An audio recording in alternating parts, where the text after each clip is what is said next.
Hello watchers, so today I've got a little bit of a hack video for you to do with the Archer and Olive B5 journal cover, I use the word cover lightly.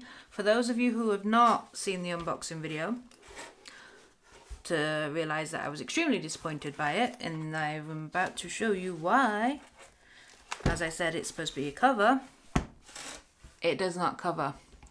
And it was supposed to be designed for these B5 journals, but Archer and Olive stated that they'd work with the older journals that haven't got the new spines. However, it still doesn't quite cover it, so I felt like that was a cop-out, etc.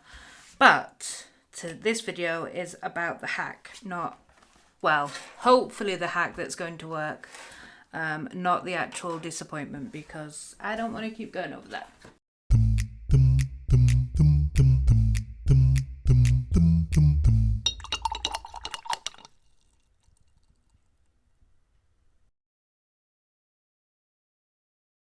So what I'm going to do is unpick all the stitching along here and peel off, hopefully, a little bit there, the fabric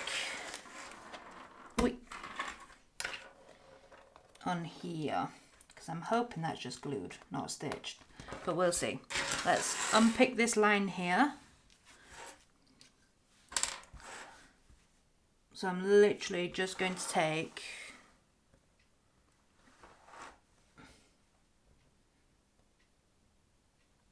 a picker, as they say.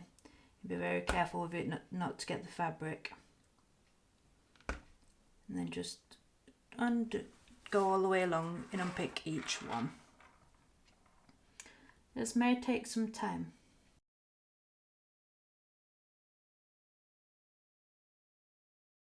Okay, so I've got all the thread off down the side there, which now reveals the gluey mess.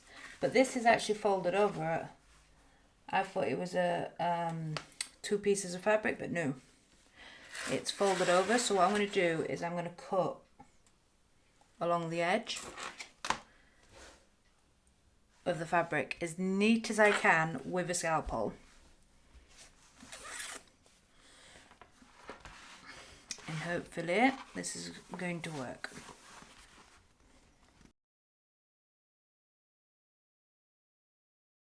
Oh, actually it is a separate piece of fabric.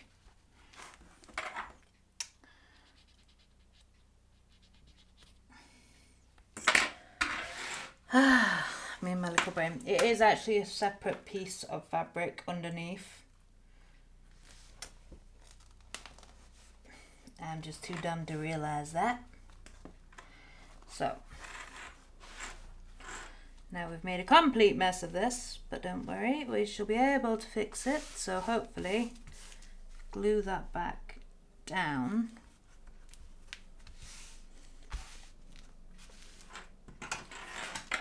Then we need to cut this bit of material off anyway, because it is very sticky and very gluey.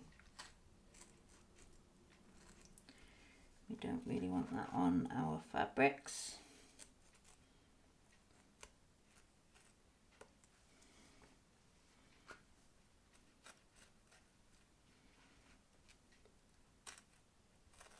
And we definitely don't want it on the notebooks.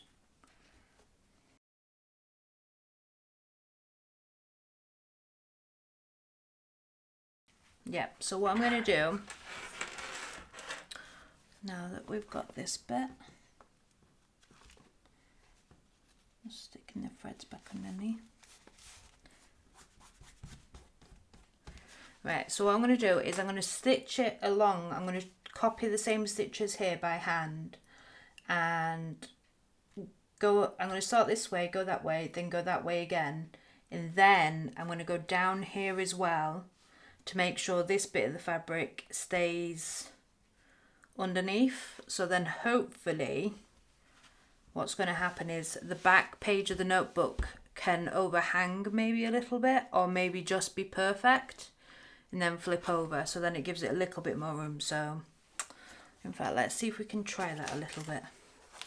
So this should just be able to slot straight under, go all the way through, be attached up there, close, and then the notebook closes all the way up as well. So that is my plan, plus you still can then use the pen loop on the journal as well.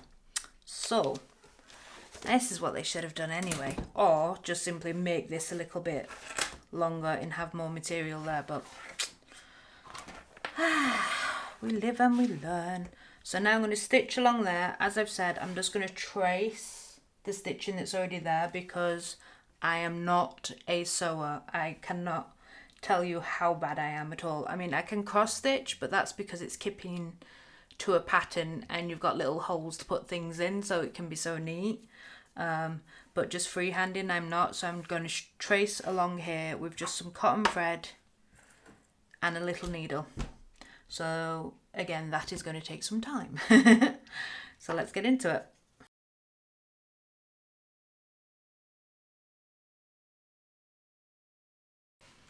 Okay, so I've literally just gone across the top twice.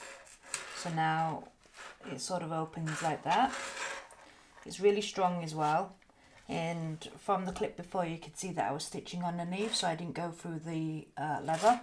Well, the vegan leather. So let's see if my theory works.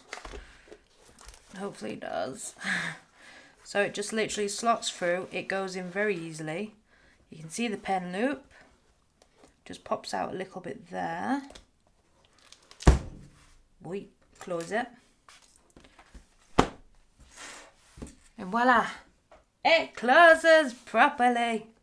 But admittedly, it's a little bit out of shape. So as you can see, there's a bit of extra room there. So what I'm going to do is I'm actually going to pull it quite taut and then put some like heavy books on the top to try and sort of remold it a little bit. But yeah, I am much happier like that. Why they couldn't just do it like that to begin with, I don't know. But not only that, it means you can use the pen loop, which I know a lot of people are very, you know, wanting to do. So yeah, just need to put some heavy books on to remold that. But yeah, there we go. It all fits very nicely now. So Archer and Olive, if you're watching, next time you do a leather B5, just literally do it like that. So then you're making use of the pen loop as well, and you know, anybody can choose to whatever journal they want to use as well. You know, it was a little bit clunky, shall we say that way. Or if you're insisting on doing it the way that you did have it, make sure this bit has got a little bit more fabric so it can extend around the thicker journals. Because not only that, even if the older journals did fit, the more they get fatter as you use them. So it's better that you have more. But yeah, I'm happy with my little thing. Now the only thing I am going to do is I'm going to do the stitching down there as well, but obviously only going through the underside, and that's just basically to finish it off and also to keep this fabric from fraying. So that's all I will be doing. So I'm happy now I can actually use my journal cover for its original intended purpose. But I mean, like I said, it was £70. I shouldn't have to modify something that's £70. £10, something from the pound store, fine, but not £70 worth of things. And also for £70, I think this should be a little bit more rigid than what it is, but now I'm just picking. But here's a possible solution for you guys as well if you're not happy with it and you're stuck with something you can't really utilize. But on the unboxing video, I also showed a different way to use it without having to cut into it. so check that out as well. I'll leave a link in the cards above. But yeah, leave me a comment below if you guys have got this journal and if you've hacked it a different way, or you've got any other suggestions as well. Please feel free to leave, you know, pictures or whatever, links to pictures of how you guys have done it as well in the comments. I don't mind that at all. But yeah, thanks so much for watching. Please do consider subscribing if you're not already. It does help the channel out quite a lot, and it just motivates me as well of like people actually want to see my content. So yeah, thanks so much for watching. Bye for now.